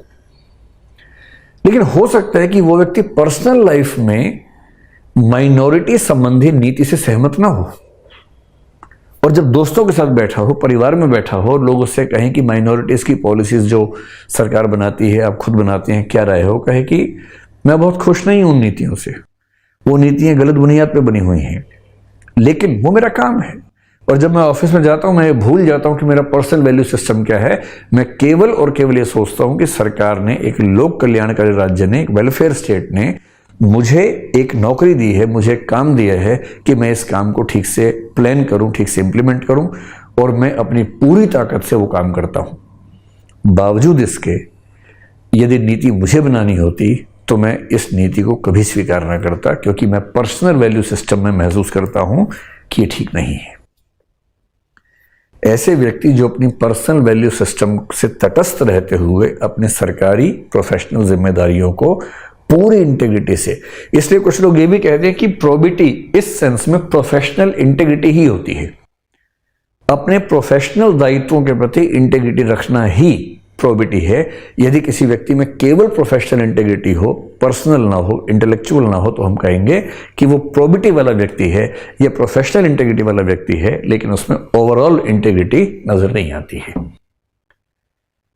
मेरा ख्याल है कि अब आपको तीनों शब्दों का अंतर थोड़ा बहुत समझ में आने लगा होगा, और यदि मुझे अंत में इन तीनों को एक साथ रख के बताना हो, अगर इन सब की तुलना करनी हो, तो मेरा ख्याल है कि हम एक सीढ़ी बना सकते हैं, और उस सीढ़ी में उन तीनों को प्लेस करना हमारे लिए उतना मुश्किल काम अब नहीं होगा। ये तीनों महान मूल्य हैं, है ना, इनमें से कोई भी हल्का मूल्य नहीं है, तीनों महान मूल्य तो हैं ही। लेकिन यदि तीनों में से तुलना करनी है तो मैं कहूंगा कि ऑनेस्ट होना इन तीनों में सबसे आसान है, इसलिए ऑनेस्टी इन तीनों मूल्यों में सबसे नीचे का स्तर है। जीवन में ऊंचा स्तर है, इन तीनों की आपसी तुलना में बात करें तो नीचे का स्तर है। व्यक्ति में ऑनेस्टी पर्सनल भी हो सकती है और इंस्टीट्यूशनल या ऑर्गेनाइजेशनल या प्रोफेशनल लेवल पर भी हो सकती है। ज्यादा अच्छा व्यक्ति वो है जिसमें दोनों लेवल्स पे हो, उसकी तुलना में कम अच्छा व्यक्ति वो है जिसमें इनमें से एक लेवल पर हो। अब यदि मैं इसको थोड़ा और आगे बढ़ाऊं, अगर ऑनेस्टी कौन से वाली, जो प्रोफेशनल ऑनेस्टी है, वो थोड़ा ऊंचे स्तर पर चली जाए तो हम कहेंगे कि ये व्यक्ति प्रोबिटी वाला है। और प्रोबिटी, मैंने आपसे पहले ही कहा कि प्रोबिटी का संबंध पर्सनल लाइफ से नहीं होता है, प्रोबिटी का संबंध प्रोफेशनल लाइफ से होता है, ऑर्गेनाइजेशनल लाइफ से होता है। मैं प्रोबिटी एक संस्था के मूल्य की बात नहीं कर रहा हूं, मैं प्रोबिटी एक व्यक्ति के मूल्य की बात कर रहा हूं, और वो संस्थागत संदर्भों में ही उसकी ईमानदारी जो है उसको बोलते हैं प्रोबिटी। और जब कोई व्यक्ति इससे भी ऊंचे स्तर पर चला जाए तो हम कहते हैं कि वो इंटेग्रिटी वाला व्यक्ति है। बस ये ध्यान रखना कि इंटेग्रिटी केवल प्रोफेशनल होगी तो हम कहेंगे कि उसमें और प्रोबिटी में लगभग बराबरी की स्थिति है, लगभग समानार्थकता की स्थिति है। लेकिन यदि किसी में इंटेग्रिटी ओवरऑल है, पूरे व्यक्तित्व में ही इंटेग्रिटी है, तो मैं कहूंगा कि वो सबसे ऊंचे मूल्य के पायदान पर टिका हुआ है। प्रोबिटी और इंटेग्रिटी के इसी अंतर की वजह से प्रोबिटी को टॉपिक नंबर 7 में रखा गया है, फाउंडेशन वैल्यू नहीं बताया गया। फाउंडेशनल वैल्यूज वो होती हैं जो जीवन का मूल आधार होती हैं। ये एक तरह की इंस्ट्रूमेंटल वैल्यू है, ये एक तरह की प्रोफेशनल वैल्यू है कि जब आप किसी संस्था में काम करें तो उस संस्था के जो इथिक्स है, उस संस्था का जो कोड ऑफ कंडक्ट है, कोड ऑफ एथिक्स है, उसको मन वचन कर्म से फॉलो करें, अंतरात्मा के स्तर पर फॉलो करें, उससे हल्के में उसको फॉलो ना करें। मुझे उम्मीद है कि इस पूरे चित्र से आप समझ पा रहे होंगे इन सबका संबंध क्या है। तीनों मूल्य महान हैं, लेकिन तीनों में तुलनाएं तो होती ही हैं। और अगर आपको ठीक लगे या ठीक ना भी लगे तो कमेंट सेक्शन में केवल ये बताएं कि और कौन से टॉपिक्स आपकी इंटरेस्ट में हैं एथिक्स की दुनिया में, तो मैं कोशिश करूंगा कि हर सप्ताह एक आध टॉपिक बीच में लाता रहूं। बहुत बहुत धन्यवाद, शुक्रिया। स्वस्थ रहिए, खुश रहिए, आनंद में रहिए, खूब पढ़िए। धन्यवाद।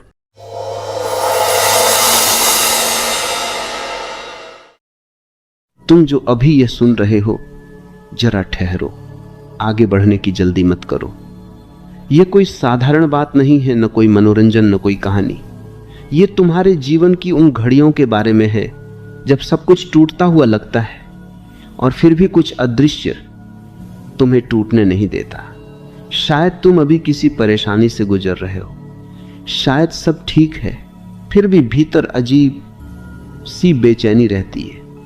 या हो सकता है तुम बस यूं ही सुन रहे हो, लेकिन भरोसा रखना, यहां जो कहा जाएगा वह संयोग नहीं होगा। आज जो बात खुलने वाली है वह तुम्हारे डर की जड़ को छुएगी। इसलिए अंत तक बने रहना, क्योंकि बीच में छोड़ा तो आधी बात गलत समझ में आ सकती है। और हां, सुनते समय अपने भीतर जो भी विचार उठें, सहमति, असहमति, सवाल या अनुभव, उन्हें अंत में अपने विचार में जरूर लिखना। शब्दों में बांटना भी एक तरह की मुक्ति है। अब जरा अपने जीवन की किसी एक घटना को याद करो जब तुमने घबराकर कहा था, ये मेरे साथ ही क्यों। वहीं से आज की यात्रा शुरू होती है। मनुष्य की सबसे पुरानी आदत है हर घटना को तुरंत अच्छा या बुरा कह देना, जैसे जीवन कोई अदालत हो और तुम जज बनकर हर पल फैसला सुनाते चलो। नौकरी गई बुरा, रिश्ता टूटा बुरा, बीमारी आई बुरा, योजना फेल हुई बुरा। लेकिन कभी तुमने यह पूछा कि फैसला सुनाने वाला तुम हो कौन, और तुम्हें पूरी कहानी पता भी है या नहीं। जीवन एक अधूरी तस्वीर कभी नहीं देता, वह पूरी तस्वीर देता है, लेकिन तुम उसे आधे फ्रेम से देख रहे होते हो। जैसे कोई फिल्म 5 मिनट देखकर ही कह दे बेकार है, और बाद में पता चले वही 5 मिनट पूरी कहानी की नींव थे। घबराहट तब पैदा होती है जब तुम्हें लगता है कि नियंत्रण तुम्हारे हाथ से निकल गया। सच यह है कि नियंत्रण कभी तुम्हारे हाथ में था ही नहीं, तुम्हें सिर्फ भ्रम दिया गया था ताकि तुम खेल में हिस्सा लो। बच्चा साइकिल चलाना सीखता है तो पिता पीछे से पकड़कर दौड़ता है। बच्चे को लगता है मैं चला रहा हूं। एक क्षण आता है, पिता हाथ छोड़ देता है। बच्चा डगमगाता है, घबराता है, कभी गिरता भी है, और उसी दिन सच में चलाना सीखता है। तुम्हारे जीवन की गिरावटें तुम्हारे संतुलन के खिलाफ नहीं जाती, वे तुम्हें असली संतुलन सिखाती हैं। पर तुम्हारा मन क्या करता है? वह भविष्य में भाग जाता है। अब क्या होगा, आगे क्या होगा, अगर ऐसा हो गया तो, अगर वैसा हो गया तो। और इसी अगर के जंगल में घबराहट का जन्म होता है। ध्यान से देखो, अभी इस क्षण क्या सच में कोई खतरा है, या खतरा सिर्फ तुम्हारी कल्पना में है? मन एक कहानीकार है और ज्यादातर दुख उसकी बनाई कहानियों से पैदा होते हैं, जीवन की असल घटनाओं से नहीं। घटना छोटी होती है, कहानी बड़ी। किसी ने बात नहीं की, घटना खत्म। मन ने कहानी बनाई, वह मुझसे नाराज है, सब मुझे छोड़ देंगे, मैं अकेला पड़ जाऊंगा। और फिर तुम अपनी ही बनाई कहानी से डरने लगते हो। जो होता है वह सिर्फ घटना है। अच्छा या बुरा तुम्हारा लेबल है, और लेबल हमेशा अधूरी समझ से पैदा होते। एक बीज को देखो, अगर वह बोल सकता तो जमीन में दबाए जाने पर चीखता, मुझे अंधेरे में क्यों गाड़ दिया, मेरी आजादी छीन ली, मैं मर रहा हूं। उसे क्या पता, वही दबना उसका फटना है, वही अंधेरा उसकी जड़ें बना रहा है, वही मिट्टी उसका आसमान बनने की तैयारी कर रही है। तुम्हारे जीवन में जो दबाव आता है वही तुम्हारी जड़ों को गहरा करता है, लेकिन तुम हर दबाव से भागना चाहते हो। तुम चाहते हो सब आसान हो, सीधा हो, साफ हो, लेकिन तब तुम सतही रह जाओगे। गहराई हमेशा दबाव से पैदा होती है। घबराना मत, यह कोई दिलासा देने वाली पंक्ति नहीं है, यह अस्तित्व का नियम है। जब चीजें तुम्हारी योजना के अनुसार नहीं चलती, तब अक्सर वे तुम्हारे विकास के अनुसार चल रही होती हैं। ध्यान से देखो, तुम्हारे जीवन की सबसे बड़ी सीखें कहां से आई? आराम से या टूटन से? सबसे गहरी समझ कहां से आई? खुशी के शोर से या दुख की खामोशी से? जिन दिनों तुमने सोचा सब खत्म हो गया, अक्सर वही दिन एक नए अध्याय की शुरुआत थे, लेकिन उस समय तुम्हें दिखाई नहीं दिया, क्योंकि आंखें आंसुओं से भरी थीं और आंसू भविष्य नहीं देखने देते, वे सिर्फ दर्द दिखाते हैं। तुम्हारी घबराहट इस बात का संकेत नहीं कि कुछ गलत हो रहा है। अक्सर यह संकेत है कि कुछ पुराना टूट रहा है, और पुराना टूटे बिना नया जन्म नहीं ले सकता। तुम पुराने ढांचे में सुरक्षित महसूस करते हो, चाहे वह तुम्हें दुख दे रहा हो। नया डरावना लगता है, चाहे वह तुम्हें आजाद करने वाला हो। इसलिए जब जीवन तुम्हें पुराने से खींचकर नए की ओर ले जाता है, तुम उसे दुश्मन समझ लेते हो। अस्तित्व कभी तुम्हारे खिलाफ नहीं होता, वह तुम्हारे भ्रम के खिलाफ होता है। और जब भ्रम टूटते हैं तो दर्द होता है। तो अगली बार जब कुछ तुम्हारी इच्छा के खिलाफ हो, तुरंत यह मत कहो गलत हो गया। बस इतना कहो, मुझे अभी समझ नहीं आ रहा। लेकिन कहानी अभी पूरी नहीं हुई। यह वाक्य घबराहट को भरोसे में बदलने का पहला कदम है। तुम्हें पूरी पटकथा नहीं दी गई, सिर्फ अगला दृश्य दिया गया है, और तुम पूरे नाटक का फैसला उसी एक दृश्य से कर रहे हो। जरा ठहरो, देखो, सांस लो, इंतजार करो। जीवन जल्दबाजी में अपने रहस्य नहीं खोलता। जो हो रहा है वह तुम्हें तोड़ने नहीं, तुम्हें तुम्हारे असली रूप में ढालने आया है। और यह प्रक्रिया हमेशा आरामदायक नहीं होती, लेकिन हमेशा सार्थक होती है। अभी जो तुम डर कह रहे हो, कुछ समय बाद उसी को तुम मोड़ कहोगे, और उसी मोड़ पर खड़े होकर तुम पीछे देखोगे और मुस्कुराओगे। अच्छा हुआ वह हुआ। लेकिन उस मुस्कान तक पहुंचने के लिए तुम्हें इस घबराहट के पुल से गुजरना ही होगा। विश्वास कोई विचार नहीं है जिसे तुम दिमाग से पकड़ लो। विश्वास एक गिरना है, लेकिन डर के बिना। जैसे कोई गहरी नींद में बिस्तर पर गिरता है, उसे भरोसा होता है कि जमीन उसे चोट नहीं देगी। जीवन के साथ भी ऐसा ही है, पर तुम जागते हुए सोना भूल गए हो। तुम कहते हो मुझे भरोसा है, पर भीतर हजार शर्तें छिपी होती हैं। सब ठीक चले तो भरोसा, योजना पूरी हो तो भरोसा, लोग साथ दें तो भरोसा। यह सौदा है, विश्वास नहीं। विश्वास तब शुरू होता है जब तुम्हारे पास पकड़ने को कुछ नहीं बचता। फिर भी तुम भीतर से टूटते नहीं। ध्यान से देखना, जब सब कुछ तुम्हारे हिसाब से चल रहा होता है, तब तुम विश्वास की बात नहीं करते। तब तुम कहते हो मैंने मेहनत की इसलिए मिला, मैंने सही निर्णय लिया, यानी श्रेय खुद को। और जैसे ही कुछ उल्टा होता है, तुम कहते हो क्यों, यानी सवाल जीवन से। तुम्हारा विश्वास सुविधा पर टिका है, सत्य पर नहीं। जीवन को तुम्हारे भरोसे की जरूरत नहीं है। सूरज तुम्हारे विश्वास से नहीं उगता, न तुम्हारी शंका से रुकता है। नदियां तुम्हारी राय लेकर नहीं बहती, तुम्हारी सांसें भी तुम्हारी अनुमति के बिना चल रही हैं। फिर भी तुम सोचते हो कि पूरा जीवन तुम्हारे नियंत्रण में होना चाहिए, वरना घबराहट। विश्वास का अर्थ है मैं सब समझता नहीं, फिर भी विरोध नहीं करूंगा। ये हार मानना नहीं, ये जीवन से लड़ाई बंद करना है। लड़ते लड़ते तुम थक गए हो, पर आदत इतनी पुरानी है कि शांति भी अजीब लगती है। एक बात याद रखना, डर भविष्य से आता है, विश्वास वर्तमान से। डर कहता है आगे क्या होगा, विश्वास कहता है अभी जो है मैं उसके साथ हूं। जब तुम भविष्य में भागते हो, तुम कल्पना के अंधेरे में प्रवेश करते हो। वहां निश्चितता नहीं होती, इसलिए मन सबसे बुरा चित्र बनाता है। यही घबराहट है। विश्वास भविष्य की गारंटी नहीं देता, पर यह तुम्हें वर्तमान में जड़ देता है। और जो वर्तमान में जड़ गया, उसे तूफान भी उखाड़ नहीं पाते। तुमने गौर किया, जब तुम बहुत खुश होते हो, तब भविष्य की चिंता गायब हो जाती है। क्यों? क्योंकि उस क्षण तुम पूरी तरह अभी में होते हो। विश्वास भी वही अवस्था है, बस बिना किसी बाहरी कारण के।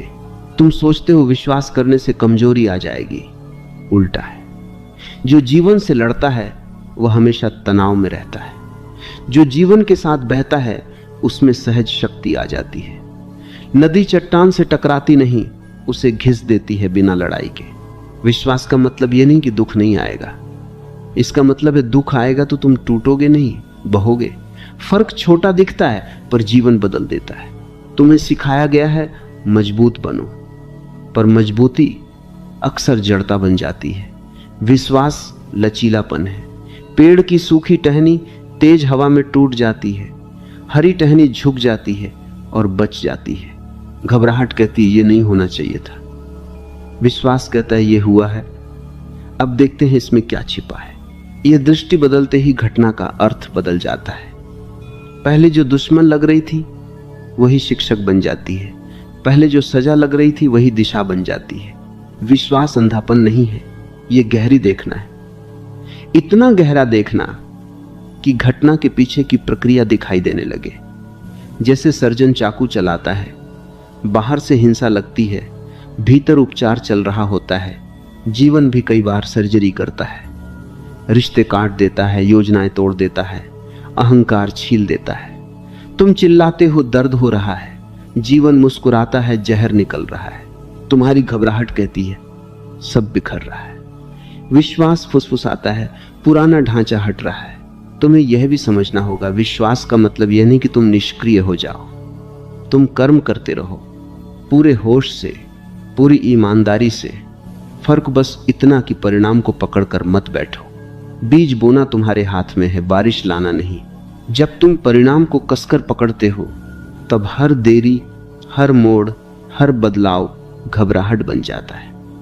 जब तुम कर्म करते हो और परिणाम को खुला छोड़ देते हो तब हर परिणाम अनुभव बन जाता है, बोझ नहीं है। विश्वास का सबसे बड़ा दुश्मन है तुलना।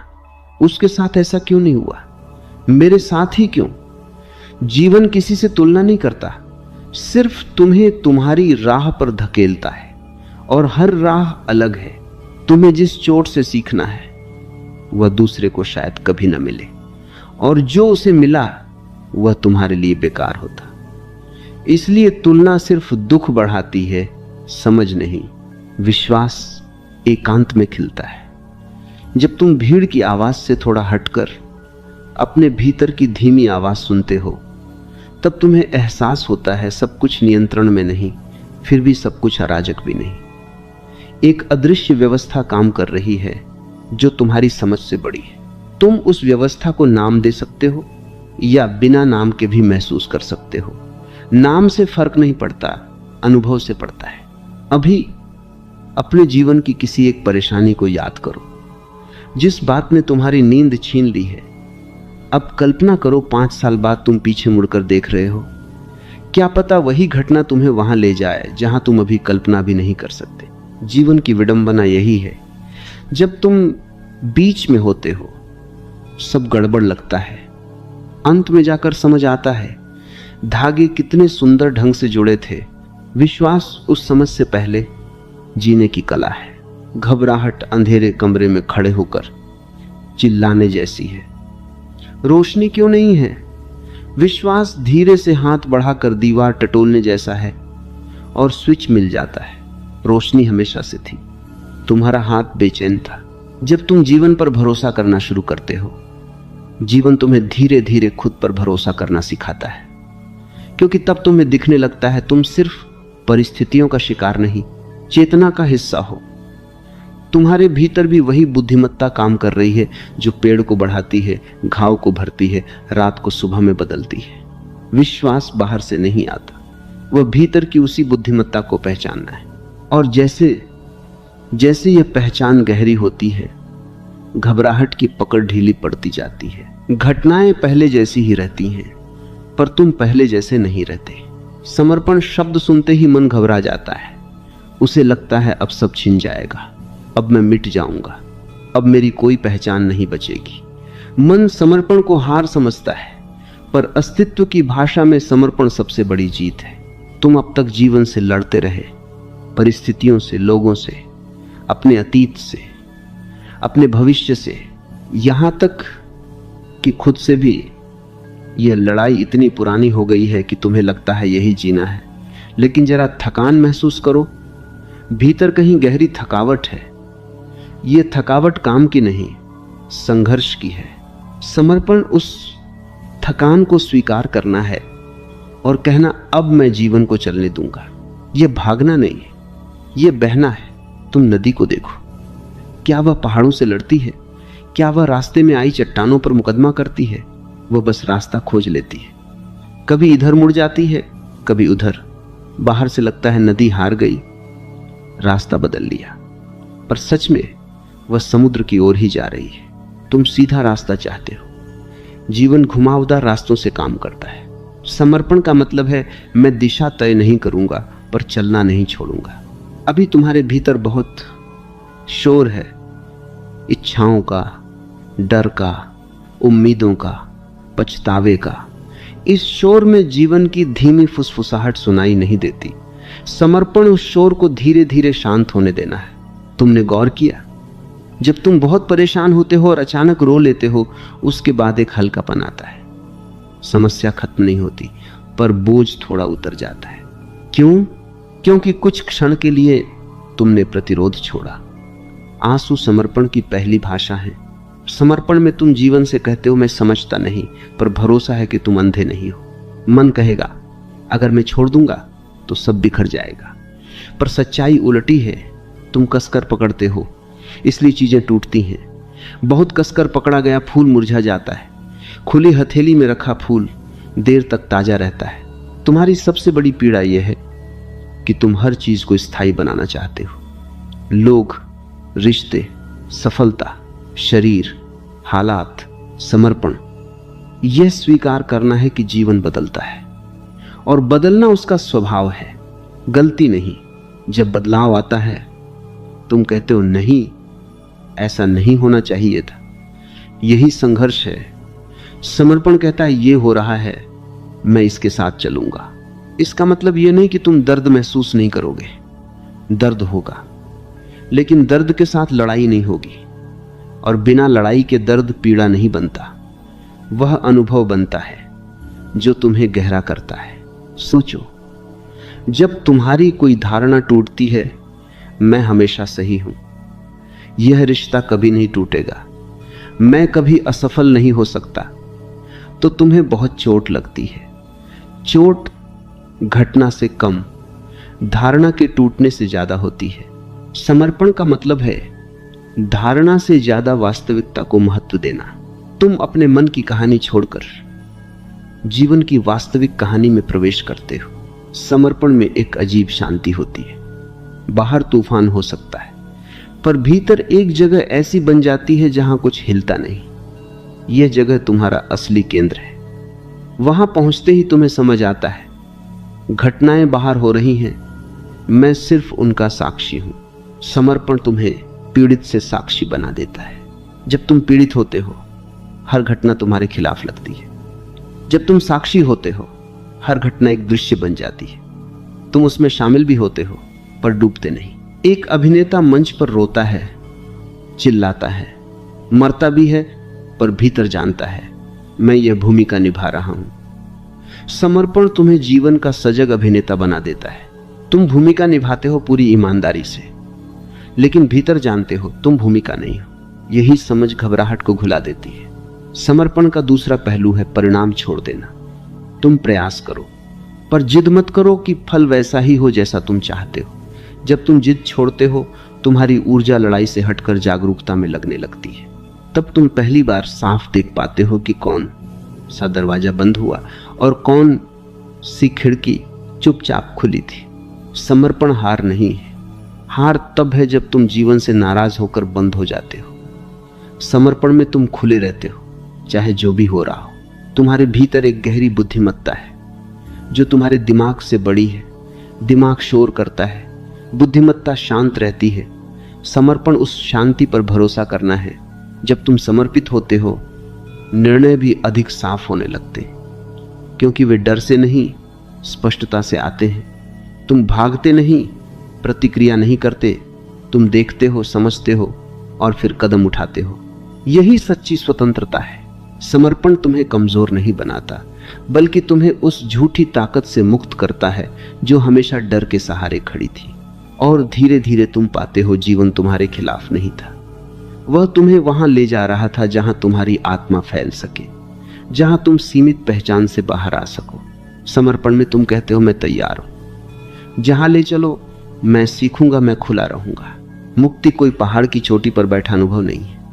मुक्ति तब शुरू होती है जब तुम समझते हो कि तुम्हें बांधने वाली जंजीरें बाहर नहीं भीतर थीं, और सबसे मजेदार बात, वे जंजीरें लोहे की नहीं विचारों की बनी थी। तुम कहते हो मैं फंसा हुआ हूं, पर जरा देखो क्या सच में परिस्थिति तुम्हें बांधे हुए है या तुम्हारी उसकी व्याख्या। दो लोग एक ही घटना से गुजरते, एक टूट जाता है, दूसरा परिपक्व हो जाता है। घटना एक, परिणाम अलग। फर्क घटना में नहीं, भीतर की पकड़ में है। मुक्ति का अर्थ है पकड़ ढीली पड़ना।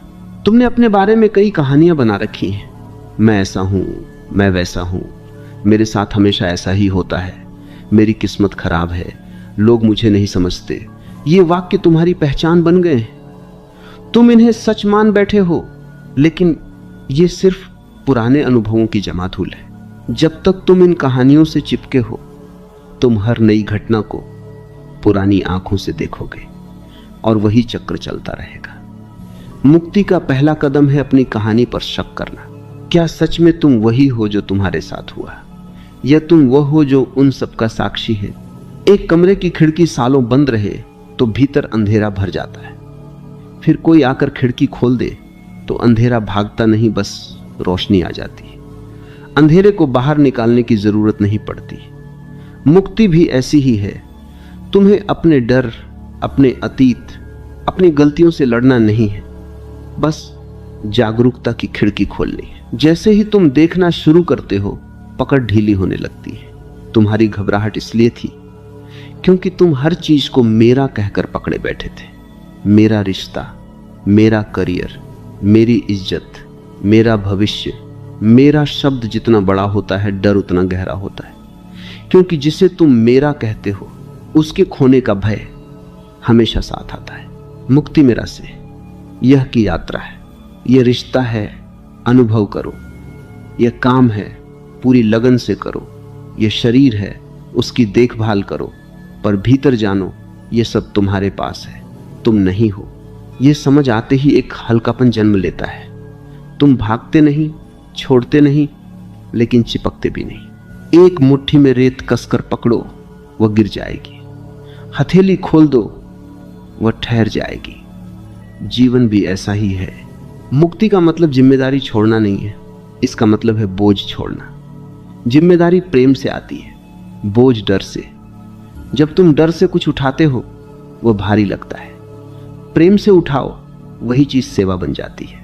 तुम्हें सिखाया गया सब कंट्रोल में रखो, पर सच यह है कि जितना तुम कंट्रोल करने की कोशिश करते हो, उतना ही जीवन हाथ से फिसलता है। मुक्ति नियंत्रण से विश्वास की ओर कदम है। ध्यान से देखो, तुम्हारे अधिकतर दुख वास्तविकता से नहीं, कल्पना से आते हैं। जो हो चुका उसे तुम बार बार जीते हो। जो अभी हुआ भी नहीं, उसकी चिंता में अभी को खो देते हो। मुक्ति समय की इस कैद से बाहर आना है। जब तुम पूरी तरह अभी में आते हो, तब न अतीत का बोझ रहता है, न भविष्य की घबराहट। सिर्फ यह क्षण, और इस क्षण में तुम पाओगे सब संभालने लायक है। मुक्ति कोई उपलब्धि नहीं, एक पहचान है। तुम पहले से ही मुक्त हो, बस मान्यताएं तुम्हें बंधा हुआ महसूस कराती है। तुम्हें लगता है अगर यह समस्या खत्म हो जाए तब मैं शांत हो जाऊंगा। यह मन का धोखा है। एक समस्या जाएगी, दूसरी आ जाएगी। मुक्ति समस्या, मुक्त जीवन नहीं, समस्या के बीच मुक्त रहने की कला है। समुद्र की सतह पर लहरें उठती, गिरती रहती है, गहराई में शांति रहती है। तुम अभी सतह पर जी रहे हो, हर लहर से हिल जाते हो। मुक्ति गहराई में उतरना है, जहां लहरें दिखाई देती हैं पर तुम्हें डुबो नहीं पाती। तुम्हारी असली प्रकृति वही गहराई है। जब तुम इसे जान लेते हो, जीवन बदलता नहीं, तुम्हारा जीने का ढंग बदल जाता है। वही लोग, वही काम, वही दुनिया, पर भीतर एक दूरी, एक साक्षी भाव, एक हल्की मुस्कान आ जाती है। अब घटनाएं तुम्हें घसीटती नहीं, तुम उन्हें गुजरते हुए देखते हो। यही मुक्ति की सुगंध है। और तब तुम्हें समझ आता है, घबराहट इसलिए थी क्योंकि तुम खुद को सीमित समझ बैठे थे। जैसे आकाश खुद को बादल समझ ले। बादल आएंगे जाएंगे, आकाश वहीं रहता है। तुम्हारे भीतर भी एक आकाश है, खुला, असीम, अछूता। विचार बादल हैं, भावनाएं बादल हैं, परिस्थितियां बादल हैं। मुक्ति बादलों से पहचान हटाकर आकाश को पहचान लेना है। फिर चाहे जीवन में धूप हो या तूफान, भीतर की खुली जगह बनी रहती है। मुक्ति कोई अंत नहीं, एक नई शुरुआत है, जहां तुम जीवन को पहली बार बिना डर, बिना पकड़, बिना कहानी के देखना शुरू करते हो। और जब ये देखना गहरा होता जाता है, एक और परत खुलती है जहां सिर्फ स्वतंत्रता नहीं, एक गहरी शांत आनंद की धारा बहती है। अब जो होता है अच्छे के लिए होता है। कोई सांत्वना देने वाला वाक्य नहीं रहता, यह तुम्हारा अनुभव बन जाता है, क्योंकि तुम देखते हो हर घटना तुम्हें अलगाव से एकत्व की ओर धकेल रही थी। हर टूटन तुम्हें सीमित पहचान से मुक्त कर रही थी। हर डर तुम्हें भीतर की गहराई तक ले जाने का दरवाजा था। जीवन तुम्हारा दुश्मन कभी था ही नहीं, वह तुम्हारा गुरु था, बस उसकी भाषा कठिन थी, इसलिए तुमने उसे सजा समझ लिया। अब समझ आ गई है तो शिकायत कृतज्ञता में बदल जाती। तुम पीछे मुड़कर देखते हो और पाते हो जिन पलों में तुम सबसे ज्यादा घबराए थे, वहीं जीवन सबसे गहरा काम कर रहा था। जैसे मूर्तिकार पत्थर पर चोट करता है, पत्थर को लगता है मुझे तोड़ा जा रहा है। मूर्तिकार जानता है रूप बाहर आ रहा है। तुम भी पत्थर नहीं थे, एक छिपी हुई मूर्ति थे। अब जब एकत्व की झलक मिलती है, जीवन साधारण नहीं रहता पर सरल हो जाता है। हर छोटा काम भी पूर्णता से भर जाता है।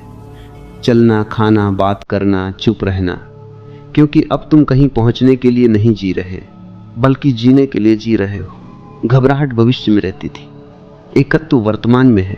अब कोई जल्दी नहीं, कोई तुलना नहीं, कोई छूट जाने का डर नहीं।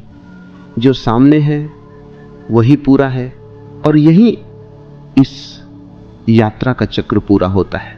डर से विश्वास, विश्वास से समर्पण, समर्पण से मुक्ति, मुक्ति से आनंद, और आनंद से एकत्व। अब अगर जीवन तुम्हें फिर किसी मोड़ पर ले जाए, अगर फिर कुछ टूटे, अगर फिर अंधेरा आए, तो भीतर कहीं एक शांत मुस्कान होगी, क्योंकि तुम जानोगे कहानी खत्म नहीं हो रही, एक नया दरवाजा खुल रहा है। अब घबराहट आएगी भी तो सतह पर आएगी, गहराई में नहीं उतरेगी। गहराई में तुम स्थिर रहोगे, और उस स्थिरता में एक मौन धन्यवाद उठेगा, बिना शब्दों के, बिना प्रार्थना के, सिर्फ एक अनुभूति की जो है वही ठीक है। यहीं से जीना संघर्ष नहीं, प्रसाद बन जाता है।